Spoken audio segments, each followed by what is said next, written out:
Daraja hili mimi nina historia nayo. Mnataka niwaambie hapa? Siku moja niliondoka Mwanza nikaenda Busisi kwenda kuposa. Nimefika pale kwa mzee mmoja, ni marehemu sasa hivi, anaitwa Matias Mbizo, alikuwa askari OCS pale. Nikamaliza kuposa na mahali tukapatana. Wakati wa kurudi kivuko hiki cha feri, nafikiri ilikuwa MV Geita au Sengerema, kikawa kimeharibika, na kilikuwa kinaharibika kila siku. Nilikuwa na pikipiki yangu nyekundu Honda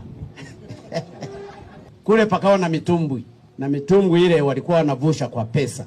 Kwa hiyo kila mara kivuko hiki kilipokuwa kikiharibika, watu walikuwa wanapakiwa kwenye mitumbwi. Nikasogea pale kwenye mwaro, wananiambia ingia na pikipiki yako tutaiingiza. Nikafikiria, moyo ukakataa. Palikuwepo mtu na familia yake na mabaskeli wakapakiwa. Mimi nikazunguka Kamanga.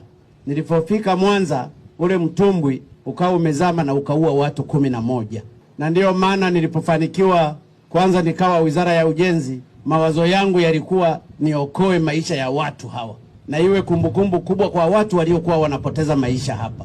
Lakini ninajua hatuwezi tukategemea kivuko ambacho ni temporary. Na wakati kivuko hiki na eneo hili ni muhimu sana. Wakati nimekuja mara ya kwanza Mwanza kuomba kura, nikasema hii ndio iwe project yangu ambayo ni lazima niimalize.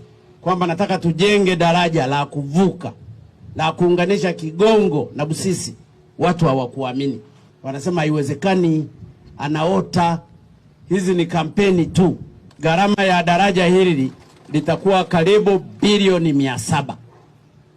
Na fedha zote zinatolewa na serikali. Na hakuna hata fedha moja tuliyokopa. Hii ndiyo maana ya kusema Tanzania tunaweza, na Tanzania ni tajiri. Daraja hili litakuwa refu kuliko madaraja yote yaliyoko kwenye Afrika Mashariki na ya Kati. Litakuwa na kilomita 3.2. Na ndiyo maana ninamuomba Mwenyezi Mungu, na ninyi najua mnamuomba Mwenyezi Mungu, ili siku moja hili daraja likakamilike. Nina matumaini kwamba watamaliza kabla ya muda. Na ndiyo maana ninamuomba contractor na consultant na wasimamizi TANROADS. Pesa ipo. Pesa hakuna tatizo. Pesa ya Watanzania ipo. Wafanye kazi usiku na mchana. Wawe na shifti nyingi.